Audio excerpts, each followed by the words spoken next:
जय श्री कृष्णा। राधे राधे। भक्त जनों, आज आप श्रवण करेंगे माघ मास की कृष्णा पक्ष की छठ तिला एकादशी की व्रत कथा। एक समय दल भय ऋषि ने पुलसित ऋषि से पूछा कि हे महाराज, पृथ्वी लोक में मनुष्य ब्रह्म हत्यादि महान पाप करते हैं, पराये धन की चोरी और दूसरे की उन्नति देख कर हिंसा करते हैं, साथ ही अनेक प्रकार के ब्याजों में फंसे रहते हैं, फिर भी उनका नरक प्राप्ति नहीं होता। इसका क्या कारण है? वो ना जाने कौन सा दान पुण्य करते हैं जिससे उनका पाप नष्ट हो जाते हैं। यह सब कृपा पूर्वक आप कहिए। पुलसित मुनि कहने लगे कि हे महाभाग, आपने मुझसे अत्यंत गंभीर प्रश्न पूछा है। इससे संसार के जीवों का अत्यंत भला होगा। इस भेद को ब्रह्मा विष्णु रुद्र और इंद्र आदि भी नहीं जानते, परंतु मैं आपको यह गुप्त तत्व अवश्य बताऊंगा। उन्होंने कहा कि माघ मास लगते ही मनुष्य को स्नान आदि करके शुद्ध रहना चाहिए। इंद्रों को वश में करे काम, क्रोध, लोभ, मोह, अहंकार, हिंसा और दुष्ट आदि का त्याग करे भगवान का स्मरण करना चाहिए। उष्या नक्षत्र में गोबर, कपास, तिल मिलाकर उनके कंधे बनाना चाहिए। उन कंधों से 108 बार हवन करना चाहिए। उस दिन मूल नक्षत्र हो और एकादशी तिथि हो तो अच्छे पुण्य देने वाले नियमों का ग्रहण करे। स्नादि नृत्य क्रिया से निमृत होकर सब देवताओं के देव श्री भगवान का पूजन करे और एकादशी व्रत धारण करे। रात्रि को जागरण करना चाहिए। उसके दूसरे दिन धूप दीप नैवेद्य आदि से भगवान का पूजन करके खिचड़ी का भोग लगाए। तत्पश्चात पेठा, नारियल, शीतल फल या सुपारी का अर्घ देकर स्तुति करना चाहिए। हे भगवान, आप दीनों को शरण देने वाले हैं। इस संसार सागर में फंसे हुए का उद्धार करने वाले हैं। हे पंडरीकाक्ष, हे विश्वा भावना, हे सूर्य ब्रह्म, हे पूर्वजों, हे जगतपते, आप लक्ष्मी जी सहित तुच्छ अर्घ को ग्रहण करे। इसके पश्चात जल से भरा कुंभ घारा ब्राह्मण को दान करे और ब्राह्मण को सामा गौ और तिल पत्र देना भी उत्तम है। तिल स्नान और भोजन दोनों ही श्रेष्ठ है। इस प्रकार जो मनुष्य जितने तिलों का दान करता है उतने ही हजारों बरस स्वर्ग में वो वास करता है। पहला तिल स्नान, दूसरा तिल का उपटन, तीसरा तिल का हवन, चौथा तिल का दर्पण, पांचवा तिल का भोजन और छठा तिलों का दान। ये तीन के 6 प्रकार है। इनके प्रयोग के कारण यह छठ तिला एकादशी कहलाती है। इस व्रत के करने से अनेक प्रकार के पाप नष्ट हो जाते हैं। इतना कहकर पुलसित ऋषि कहने लगे कि अब मैं तुमसे इस एकादशी की कथा कहता हूँ। एक समय नारद जी ने भगवान श्री विष्णु से यही प्रश्न किया था और भगवान ने जो छठ तिला एकादशी का महात्म्य नारद जी से कहा सो मैं तुमसे कहता हूँ। भगवान ने नारद जी से कहा कि हे नारद, मैं तुमसे सत्य घटना कहता हूँ, ध्यान पूर्वक सुनो। प्राचीन काल में मृत्यु लोक में एक ब्राह्मणी रहती थी। वो सदाए व्रत किया करती थी। एक समय वो एक मास तक व्रत करती रही। इससे उसका शरीर अत्यंत दुर्बल हो गया। यद्यपि वो अत्यंत बुद्धिमान थी, तथापि उसने कभी देवताओं या ब्राह्मणों के नियमित अन्न या धन का दान नहीं किया था। इससे मैंने सोचा कि ब्राह्मणी ने व्रत आदि से अपना शरीर वो शुद्ध कर लिया है।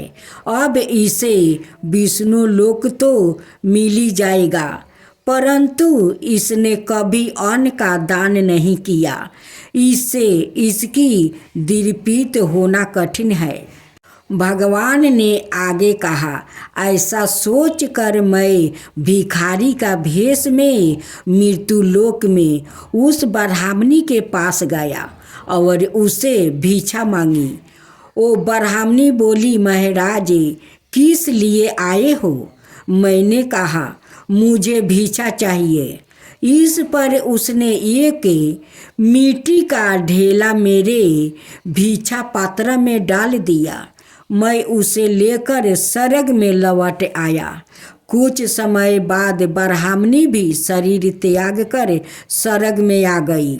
उस ब्राह्मणी को मिट्टी का दान करने से स्वर्ग में सुंदर महल मिला, परंतु उसने अपने घर को अनादि सब समग्रहियों से वो सुना पाया। घबरा कर वो मेरे पास आई और कहने लगी कि भगवान, मैंने अनेक व्रत आदि से आपकी पूजा की, परंतु फिर भी मेरा घर अनादि सब वस्तुओं से शून्य है।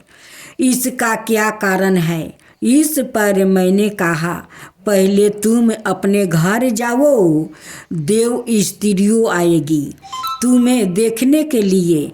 पहले उनसे सटतिला एकादशी का पुण्य और विधि सुन लो, तब द्वार खोलना। मेरे ऐसे वचन सुनकर वो अपने घर गई। जब देव स्त्री आई और द्वार खोलने को कहा तो ब्राह्मणी बोली, आप मुझे देखने आई है तो सटतिला एकादशी का महात्म्य मुझसे कहो।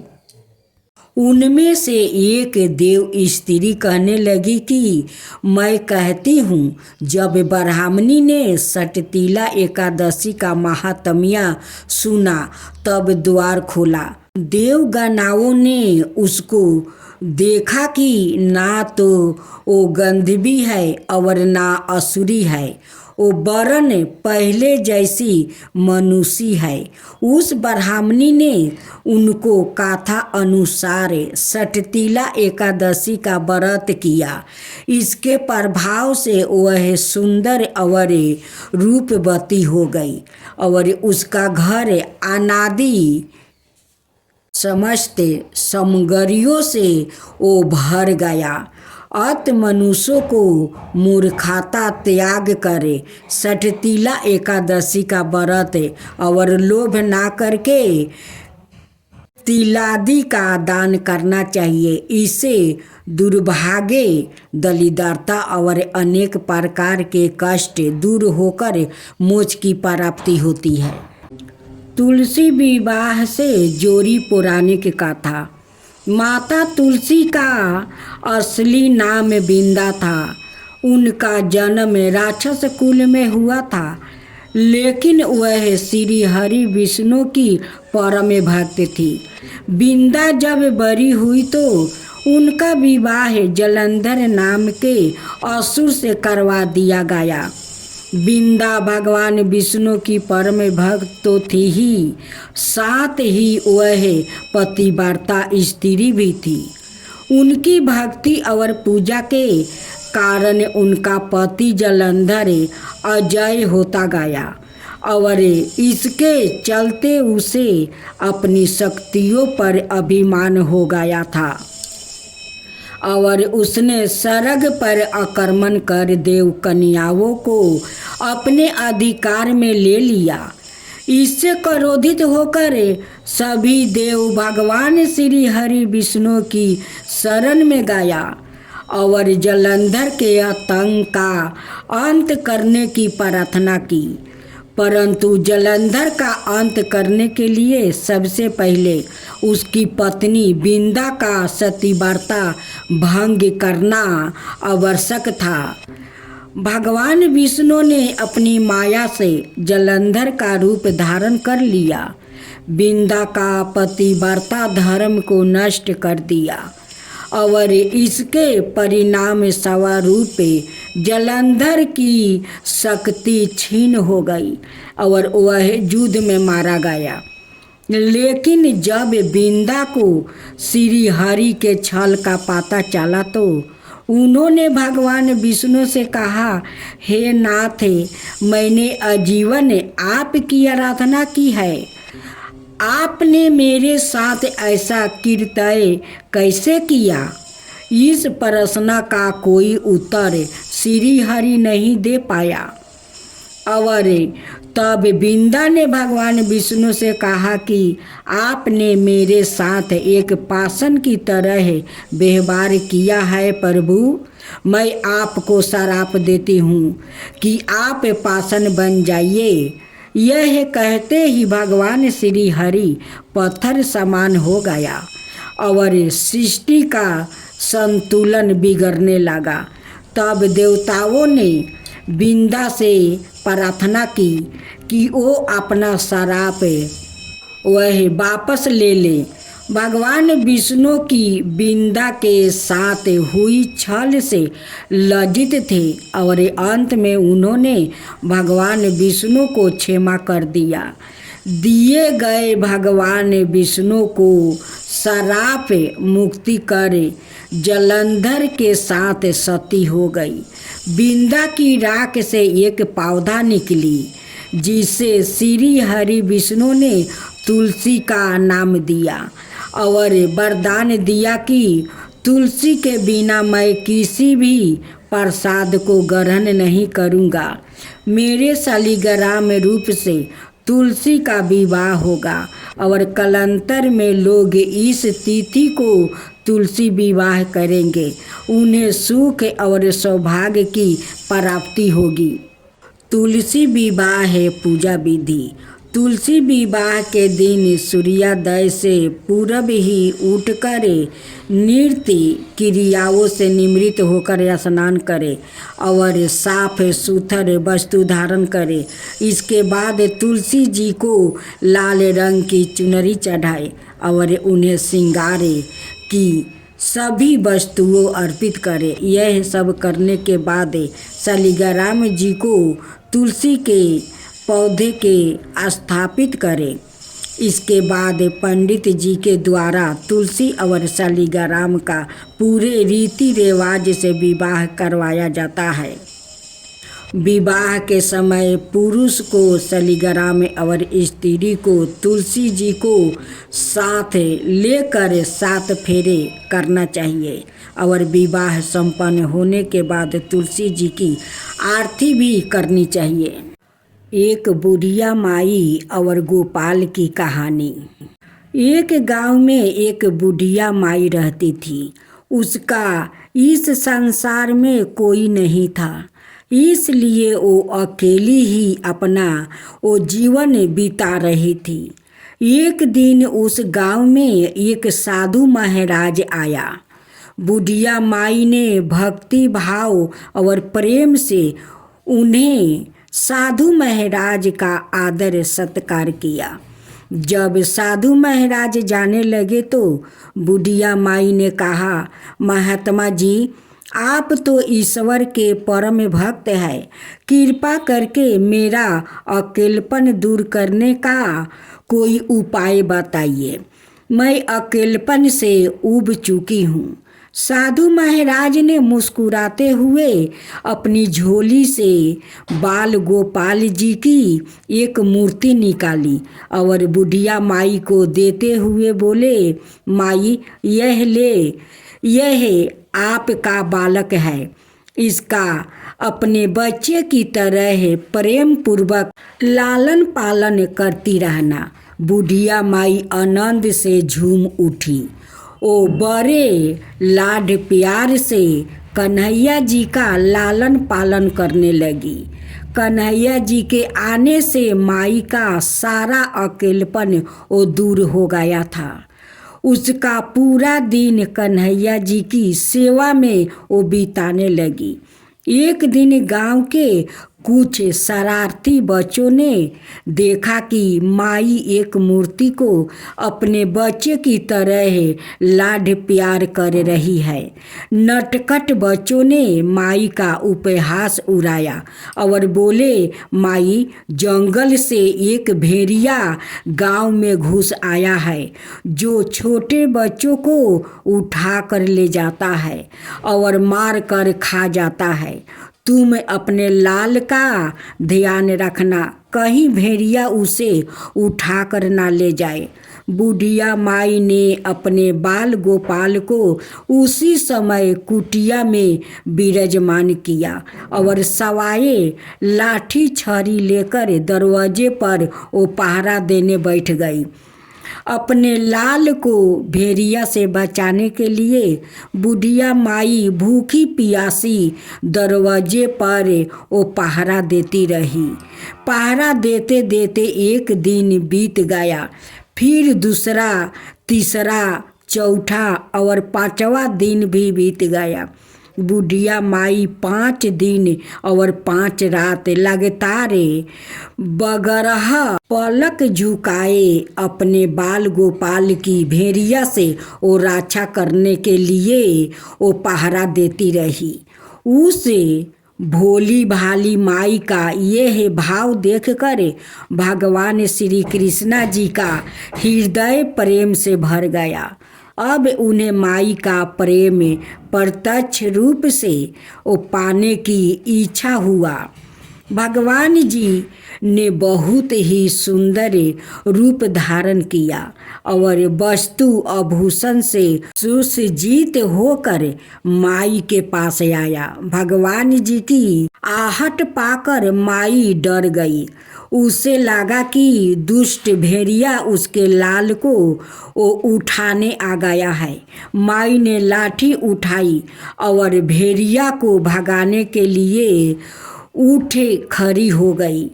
तब भगवान जी ने कहा, माई मैं हूँ, मैं तेरा वही बाल गोपाल हूँ जिसकी तुम रक्षा कर रही हो।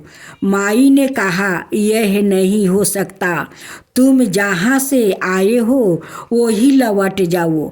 मैं तुम्हें अपनी कुटिया में घुसने नहीं दूंगी।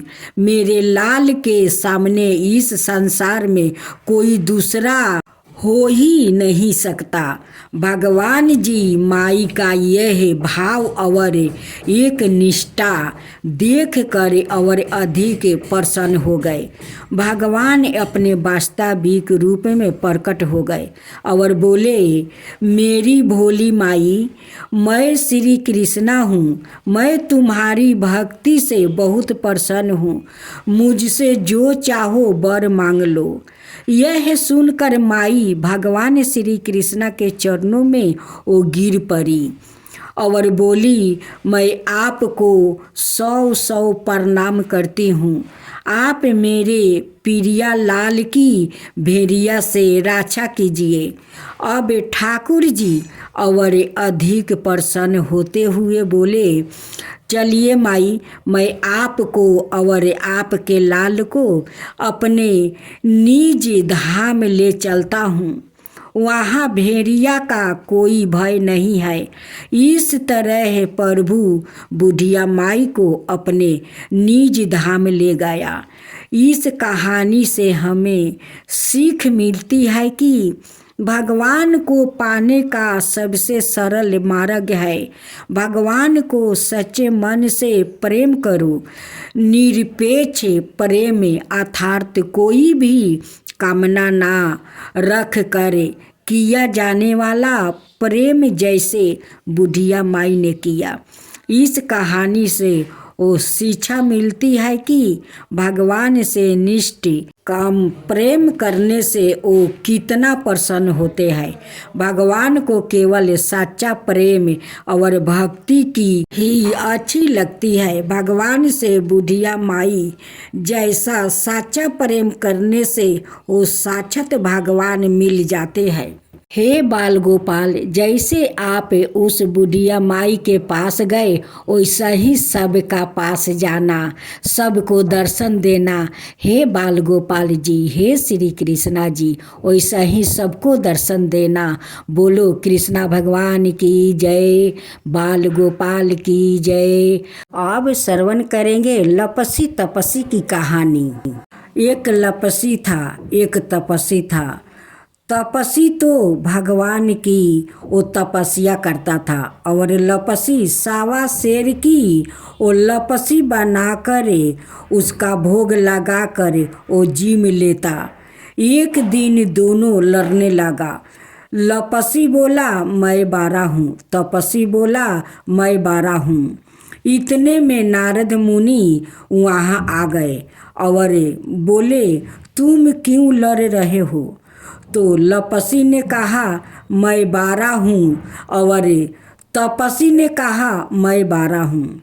लपसी बोला सारे दिन भगवान की पूजा करता हूँ। यह सुने नारद जी ने कहा मैं तुम्हारा फैसला कल कर दूँ। दूसरे दिन लपसी तपसी नहाकर आए तो नारद जी ने 1.25 करोड़ की अंगूठी उनके आगे फेंक दिया। लपसी का ध्यान उस अंगूठी पर नहीं गया। तपसी तपस्या करने बैठा तो उसे अंगूठी देखी और उसने अपने घुटने के नीचे वो दबा लिया और लपसी वो करने लगा। लपसी बनाकर उसका भगवान के भोग लगाकर वो जिमाने बैठ गया। इतने में नारद जी आए, तब दोनों से पूछा कि कौन 12 है? फिर लपसी ने कहा मैं 12 हूँ। नारद जी बोले तेरा घुटना उठा तो उसके नीचे 1.25 करोड़ की अंगूठी निकली। तब नारद जी बोले कि ये अंगूठी तूने चुराई है, तुझे तेरी तपस्या का फल नहीं मिलेगा। तब लपसी बोला हे नारद मुनि, मेरी तपस्या का फल दोष से कैसे दूर होगा? नारद जी ने कहा रोटी बनाकर बाटा नहीं बनाया तो फल तुझे होगा। ब्राह्मण जिमाकर दक्षिणा नहीं दे तो फल तुझे होगा। साड़ी देके ब्लाउज नहीं दिया तो फल तुझे होगा। दिया से दिया जलाए तो फल तुझे मिलेगा। सब व्रत त्योहारों की कहानी सुने पर तेरी कहानी नहीं सुने तो फल तुझे होगा। तब से लपसी तपसी की कहानी सुनी जाती है। विष्णु जी की आरती। ओम जय जगदीश हरे, स्वामी जय जगदीश हरे। भक्तों जन के संकट क्षण में दूर करे। ओम जय जगदीश हरे। फल पावे दुखी विनाश मन का, सुख संपत्ति घरिया में कष्ट मिटे तन का। माता पिता तुम मेरे शरीर कहूँ मैं किसी की, तुम बिना और न दूजा आस करूँ मैं जिसकी।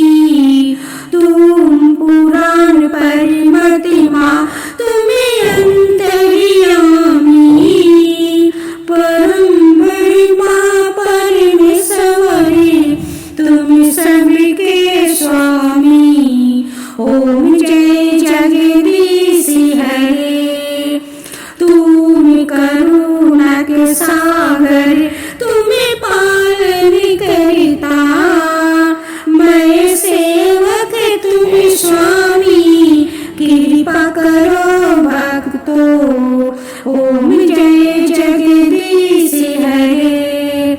तुम हो एक गोचरी सबके प्रणिपाती, किसी विधि मिलु दया माँ तुमको मैं कुमती। दीन बंधु दुखी हरता तुम रक्षक मेरे। अपने हाथ उठाओ द्वार पर तेरे, विषय विकार मिटाओ पाप हरो देवा।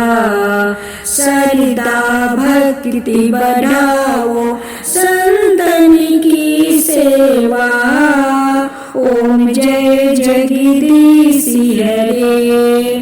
श्री जगदीश जी की आरती, श्री जगदीश जी की आरती। जो कोई नर गावे कहत शिवानंद स्वामी सुखी संपत्ति पावे।